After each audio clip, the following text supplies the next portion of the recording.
Hi everybody, my name is Shion, and have you ever spent money on a franchise that you absolutely love and then you looked to see how much your merchandise is worth now and it has gone up a lot?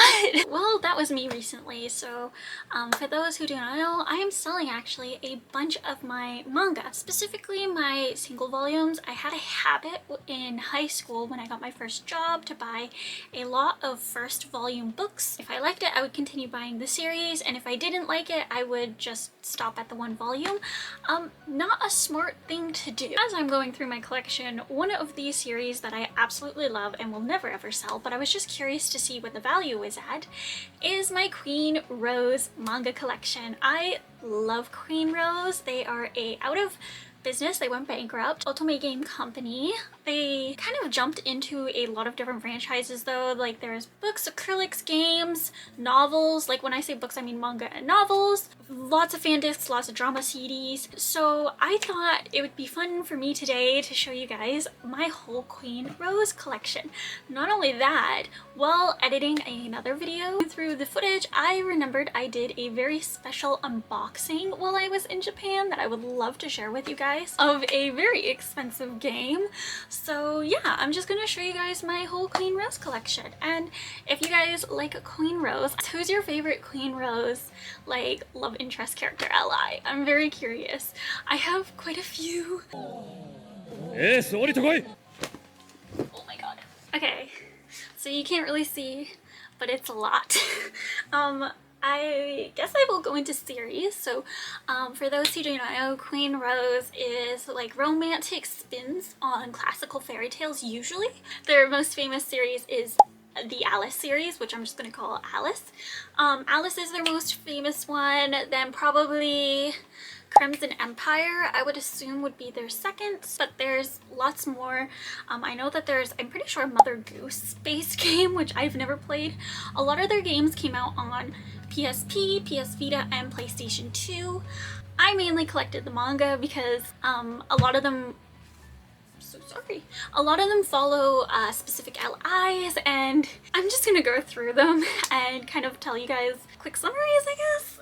There's a lot, so I won't focus on a lot of them, but yeah, let's just start off with Heart. So Alice in the Country of series starts with Heart. It gets really confusing because it's like Heart, Clover, Joker, I think, Diamond, Twin World, maybe? Then there's some other spin-offs and fan discs, I don't know. Hey guys, so I realized while editing that I had forgotten to give a summary about Alice in the Country of Hearts. Basically, it's a twist on Alice in Wonderland. Alice is taken or kidnapped by the White Rabbit, and she's forced to drink a potion. She cannot return to her world until the glass that the potion was in was filled up. It fills up the more that she connects with the characters in the world. There's this ongoing narrative about rules. There's also an ongoing narrative about how everybody in Wonderland has to love Alice. There's a variety of characters in the game, and some of them have really weird names. I mentioned Blood and Julius a lot. Blood is the Mad Hatter. He's also a mafia boss. There's 4 main domains: the Castle of Hearts, the Clock Tower, the Mad Hatter's house, and the amusement park. The Hatter House, the amusement park, and Heart Castle are basically all mafia run organizations, specifically the amusement park and Hatter Mansion. So yeah, there's like gunfights and stuff and craziness that goes on. It's pretty funny. I don't know why Blood is called Blood. I think it's one of the stupidest names ever. Anyway, I just wanted to throw that in there because it sounds really random if I talk about mafias and stuff like that, if I don't give you guys an explanation of what the fuck's going on. This is what got me into them all. Alice in the Country of Hearts. These are the, I think they're 2-in-1s. You get some extra artwork of the other covers as well, because there are single volumes. Maybe someday I'll collect. I'm pretty happy with the 2-in-1s though. I absolutely love Julius, or when I was reading these guys originally, I loved Julius. He's not. Ew, this is so cringe. Guilty. He's not my favorite anymore. but he's definitely still one of my favorite characters. For Heart, I would say my favorite characters are Ace and Julius. Blood is also up there too. These are the main series, and along with them was published a bunch of spin-offs. So we're going to go over some of those now. Fantastic Rabbit, I have both volumes of. This is a Elliot Root. Love Labyrinth of Thorns, I think this is my absolute favorite. A lot of the Heart ones have different artists before they kind of picked their main artist. Mamino Suke Fujimaru. She became one of the main artists for the whole series. But this one was done by Aoi Kurihara, and I love this artwork so much. And then we have the Clockmaker's Story. Julius is like the most nonchalant character. He just is a hermit. He wants to stay inside all the time and just do his work, and Alice just vibes with him. Then we have the first volume of White Rabbit and Some Afternoon Tea. I believe there's a second volume as well. I do not have it because Peter is not my favorite character. He kind of honestly creeps me out. アリス、愛しています。僕と踊ってください。真面目なら仕事してなさい。 Then I have the second volume of Mad Hatter's Late Night Tea Party. My grandma got me this one, so this was actually my first spin-off story, and I told her I wanted the second volume of the Alice series because I had the first volume of the 2-in-1 manga, so I told her I wanted the second one. So she got me the second of this one, which is just because it's kind of confusing. There's so many. But I need the first one of this because this is Blood's epilogue, and it was actually really cute. I think that's all of my Heart books. I'm going to just throw these in now because I think this is super cool. QuinRose did spin-off stories. So this one's called Toy Box. It goes over Alice in the Country of Hearts, Crimson Empire, and Arabian Lost, which are 3 very famous QuinRose games. I believe this is the only English stories of Arabian Lost, which is kind of sad because I feel like it would have been kind of popular. This one is short stories based in Clover and Heart, I think. Next, we're going to get into Clover, and Clover is pretty big. So the main series for Clover is the Cheshire Cat's Waltz. These ones have some of the prettiest covers I have ever seen for manga. I absolutely love them all. Too bad I am not a Boris fan. Or I always read his name as Boris, but I think it's actually supposed to be pronounced as Bruce or something like that. I don't remember, but like little moments for all of them, like so these books follow Alice and her adventures with Boris. Clover is like our second in the series. For the Heart games, what basically happens is the Country of Heart, all the characters move. Yeah, that's what they call it. They move, which makes it a little bit confusing, but it basically means that some new characters are introduced, some old ones are back in Heart. They didn't move to Clover with the new cast, so Alice is trying to navigate this new world. Boris has this ability with doors, so he can like almost travel between different countries, and he kind of like tells Alice more about the world.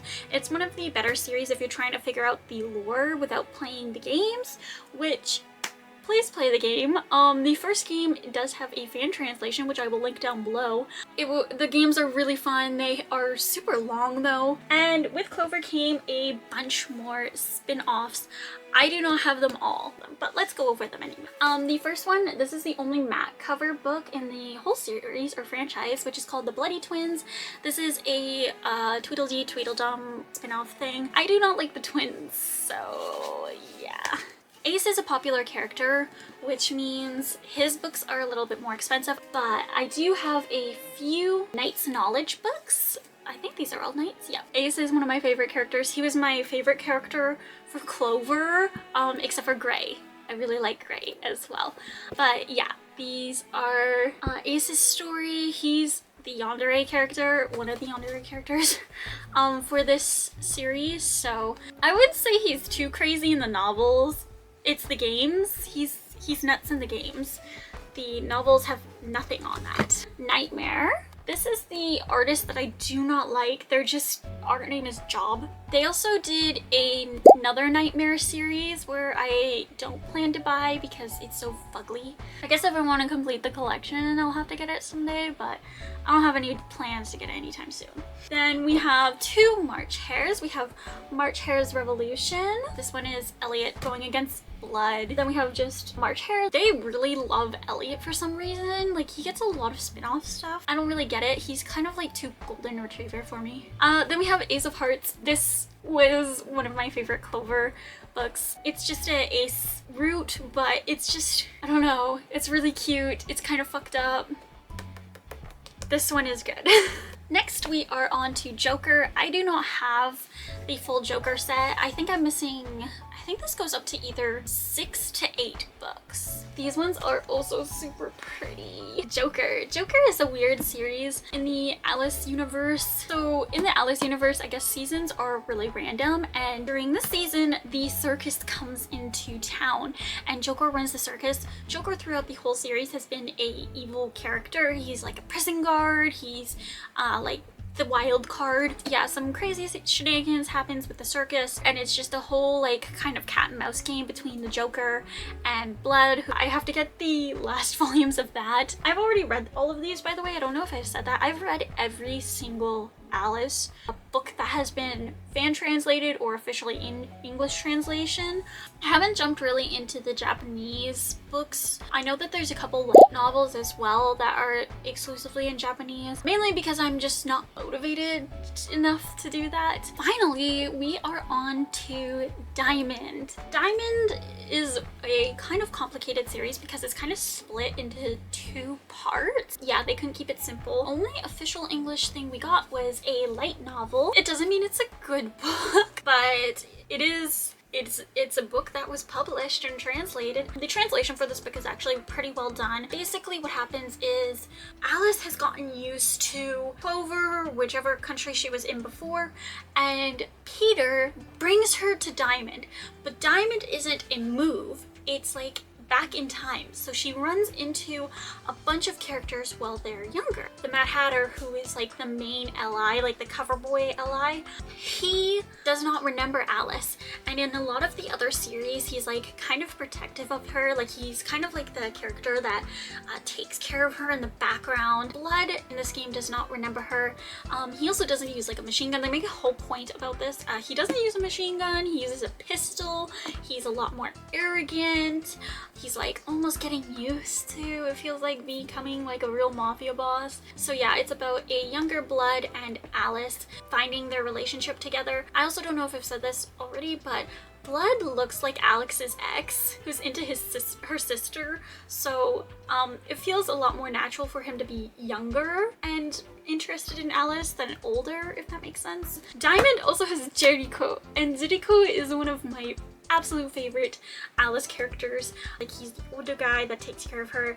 He owns an art museum, but yeah, he's just one of my favorite characters. Jericho, Julius, Ace, young Ace, are all in this universe with Gray. Like, it's like the perfect mash of my favorite characters. I actually have the game guide to Alice in the Country of Diamonds, Wonderful Wonder World, which is really weird because this game never got translated. They have all of the character sprites, strategy guide for all of the character routes and endings. So for example, Julius Memory, the Clockmaker's route, they have a whole strategy for it. And this game never came out in English. The second game didn't even come out officially in English. The first game was the only one that came out officially in English on mobile devices. Can we just say, like, Diamond is one of the prettiest games, in my opinion. There's my love, just pure joy. And to go along with it, I actually have the game. This game goes for, I think, about 30 Canadian dollars. The game just looks like this, but in case you haven't seen a PSP game, because you're young, they look like this. This is a teeny weeny little disc. And we have a amazing game manual. This was when game manuals were awesome. I know it's in Japanese, so you guys can't really read it. all kinds of cool stuff, how the game works, character bios. As for Japanese language level, these are definitely advanced reader games in my opinion. I would say probably N2, depending on how well you can read kanji. How do I say this? A lot of these games have really weird dialogue because it's just super random. Like the events that happen in Wonderland, you're reading it and you're like, really? Oh my god, have you guys seen this bubble wrap here the whole time? I'm sorry. I'm just gonna replace that with that there. Very cute, right? Next, we are going to go into acrylics. I have a acrylic picture. I believe this is from Spade era. It came with some pins as well. These are the pins. They are literally just, fortunately, cut out images from the big image. By the way, Automate is the game. Automate and QuinRose are the people that made Spade. It's like a really random game. I think it's because Automate bought the rights to the Alice title. I'm not really sure how it works, so if somebody would like to further explain that. I've read blog posts and stuff and I'm still really confused. Anyway, this is also a tiny Ace. Ace was a character in Spade games, and when I was in Japan they had some leftover merchandise in the Automate store, so he's brand new from the Automate store. He's an official acrylic. My last Alice media.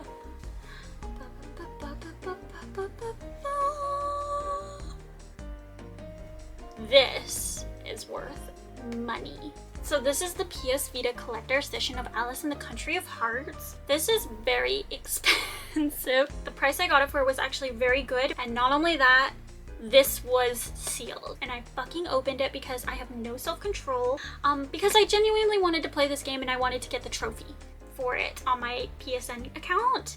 So yeah, I'm not gonna open up this box probably again for a very, very long time. I actually want to get one of those UV protecting cases for it. So everything is in it except for the game cartridge. That's in one of my portable little protecting sleeves. Like I said before, they're very long games and the vocabulary is kind of hit or miss for me because I'm used to reading more lifestyle stuff, and Alice does have lifestyle dialogue because at the end of the day she's just a girl. So I'm just a girl.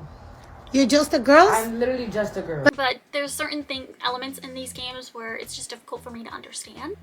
Cute unboxing for this.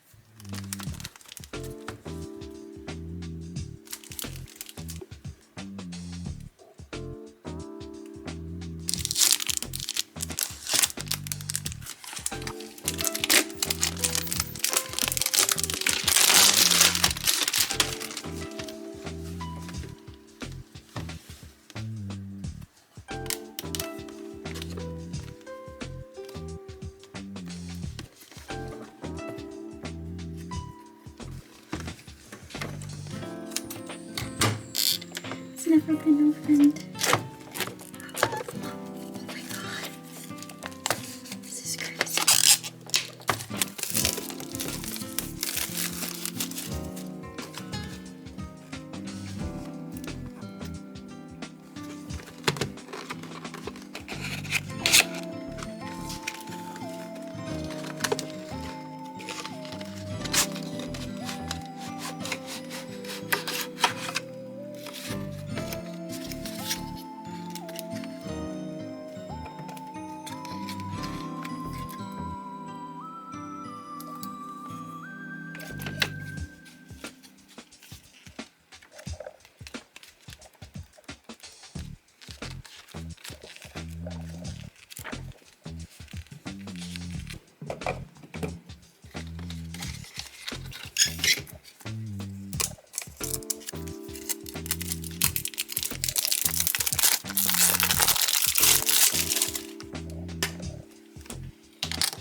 There are box sets for all of the Alice games, and I have not seen one in this good of condition. I'm a fucking idiot though and got it dinged when it was in my suitcase coming to Canada. I don't know if you guys can see. That was completely my fault.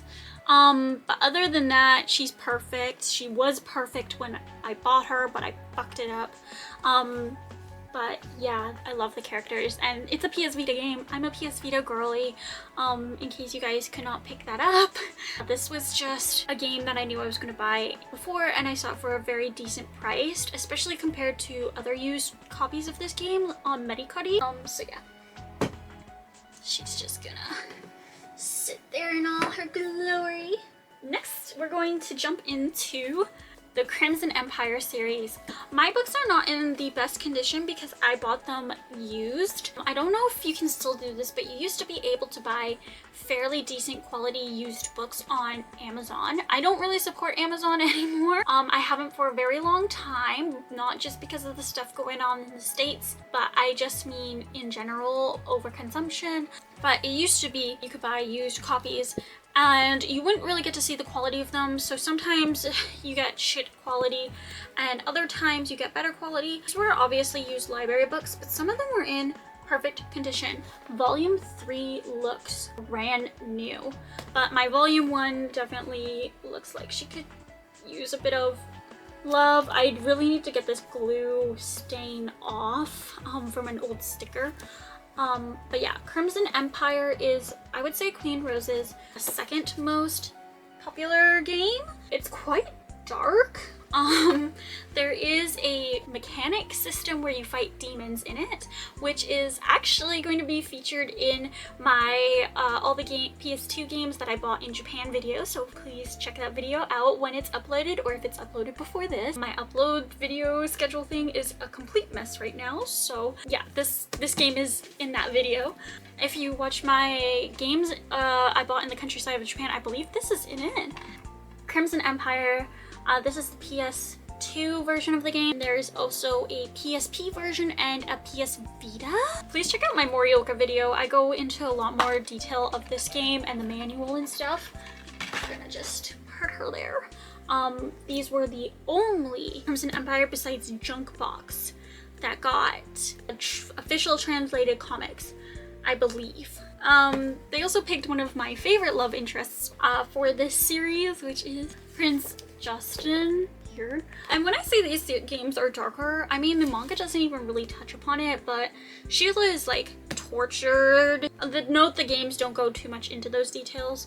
She's abused, raped. There's weird sexual dynamics between her and a demon from hell. It's hell. He literally takes us to hell. It's your first time now. Oh my god. What is this? What am I playing? And Prince Edward, he's... All of the men in this game have fucking issues. If you go into the game, just note it does get kind of fucked up.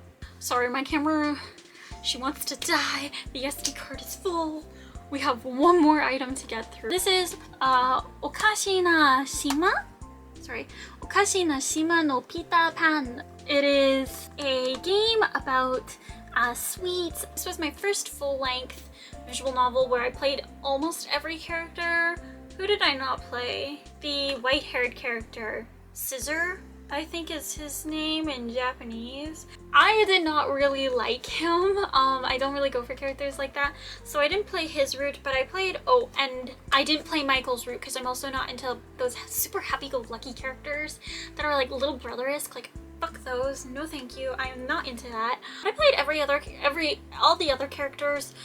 Peter is of course the main character, so a super good resource that I just would recommend if you're an otome game player, or if you are getting into playing Japanese otome games and need a little bit of help, is Resting Peach Face's Discord. She has the best, sweetest community if you need help with Japanese games in my opinion. This game is really weird because walkthroughs that I was looking at, they said for the PS Vita edition, but they were totally based off the PSP one. There is, I think, 1 or 2 scenes in Peter's route where you play all of Peter's story and then you play the true story, and then it can branch off into an extra part of Peter's route, if I remember right. I was stuck on it for like 3 days because I could not figure out how to activate this scene. I went into Discord and people there, they couldn't help me with it, but they gave me some of the vocabulary or search terms to find the information I needed. Really nice people are in that Discord. Just a super random thing, but like it just made my experience with this game feel a lot better. And that is my QuinRose collection. I know, pretty fucking crazy. I have definitely some problems. I would like to collect all the games someday, but like basically most of the QuinRose games are now very collectible because they're out of business and bankrupt and drama. Yeah, that's my addiction. Hopefully you guys have a great rest of your day. Bye guys.